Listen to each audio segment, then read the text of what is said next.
itu sendiri siapa? Baik.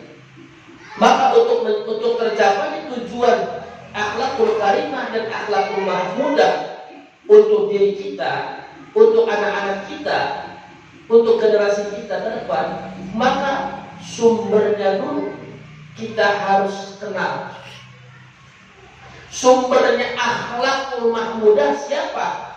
Sumbernya akhlakul karimah siapa? Tidak lain tidak bukan, dialah Rasulullah sallallahu alaihi wasallam. Laqad kana lakum fi rasulillahi uswatun hasanah. Allah yang menegaskan, laqad kana lakum fi rasulillah, sungguh benar-benar pasti. Ya, ada lamnya, lam taukid, qadnya qad taukid. Sungguh benar-benar pasti, ya, telah ada pada diri Rasulullah itu uswatun hasanah, suri teladan yang baik. Buat siapa? Buat manusia. Maka sumber dari akhlak yang mulia, sumber akhlak yang terpuji adalah Rasulullah sallallahu alaihi wasallam. Ya, sebuah contoh ini. Ya. Kita punya tujuan. Ya, tujuan kita, ya kan, mau ke guru kita misal Kiai Habibie, ya kan, tujuan kita silaturahim Kiai Habibie, ya. Maka tujuan itu, sumber tujuannya tadi ya Kiai Habibie, sumber tujuan kita sehingga membangkitkan semangat. Sebenarnya tadi yang saya bacakan tadi, ya, pernyataan Nusron itu juga bagus.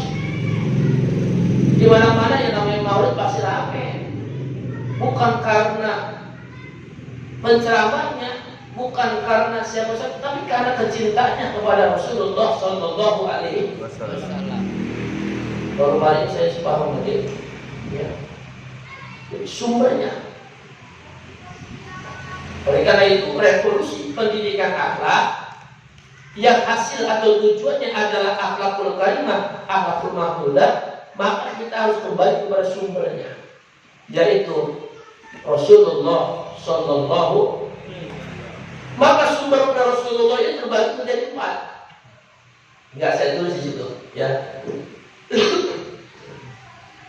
Sumbernya itu terbagi menjadi 4. Yang pertama, untuk kita mendapatkan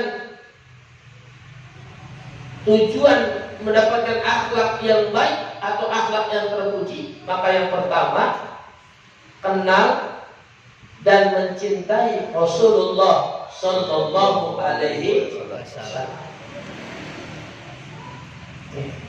Kenal dan mencintai Rasulullah sallallahu alaihi wasallam. Ini 1 dan 2 berkaitan.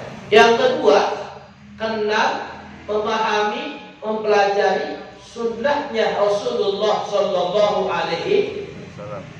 Bagaimana disampaikan dalam hadis Nabi, man ahabba sunnati faqad ahabbani wa man ahabbani ma'i fil jannah.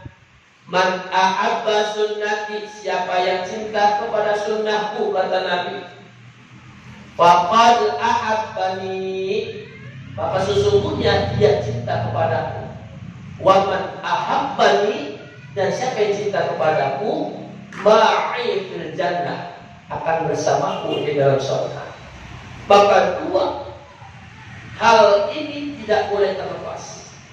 Gak mungkin, ya, wah saya mah pengen punya akhlak yang mulia, wah saya pengen punya akhlak yang terpuji, tapi suri teladan sumber dari akhlak yang terpuji enggak dipakai, enggak dikenal, enggak kenal Rasulullah, enggak mencintai Rasul, enggak kenal sunnah-sunnah Rasul, dan tidak mengamalkan sunnah-sunnah Rasul, ya enggak bisa. Paham sampai sini ya? Demikian juga ketika kita pengen, wah saya pengen anak saya punya akhlak yang mulia, saya pengen anak saya punya akhlak terpuji, tapi anak kita gak kita kenalkan siapa itu Rasulullah, Ada nggak kita kenalkan bagaimana sunnah-sunnah Rasulullah? Siapa itu Rasulullah? Artinya kita harus memahami, memberikan pemahaman kepada mereka. Bagaimana Rasul ketika lahirnya, bagaimana Rasul di masa anak-anaknya, bagaimana Rasul di masa remajanya, bagaimana Rasul masa dewasanya, bagaimana Rasul ketika diangkat menjadi Nabi, menjadi Rasul, bagaimana perjuangan Rasulullah selama 22 tahun, 23 tahun, bagaimana Rasulullah ketika menjelang wafatnya.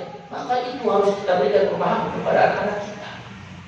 Bohong, mendapatkan akhlak yang mulia, mendapatkan akhlak terpuji ketika sumbernya tidak dipelajari, sumbernya tidak dikenal, sumbernya tidak dicintai. Bohong. Betul. Ya, demikian juga misal contoh bagaimana kita mendapatkan perhatiannya Bang Anu, kenalnya enggak. Kamu itu kan? Ya, jadi ini rasional. Ya, oleh karena itu kita punya anak. Usah jauh-jauh, kita tidak berbicara terlalu jauh luas. Kita bicara ke dalam diri kita dan dalam rumah tangga kita. Wa anfusakum wa ahlikum.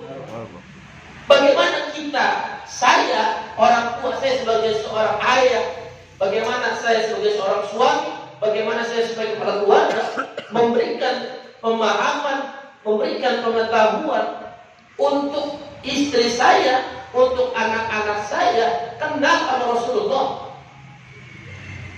Bagaimana mereka mencintai Rasulullah, yaitu kenalkan bagaimana kelahiran Rasulullah. Maulid. Ini kita maksud. Kenalkan bagaimana kelahiran Rasulullah Maulid. Kelahiran Rasulullah Maulid. Bagaimana Rasulullah sifatnya, karakternya di masa anak-anak. Bagaimana Rasulullah masa remaja. Bagaimana Rasulullah masa dewasa. Kita tanamkan kecintaan, pengetahuan kepada mereka, sehingga mereka punya idola. Satu-satu idola adalah Rasulullah. Idola saya Rasulullah. Idola saya Rasulullah. Ketika itu ada muncul kata-kata itu pada diri anak-anak kita, berarti kita berhasil.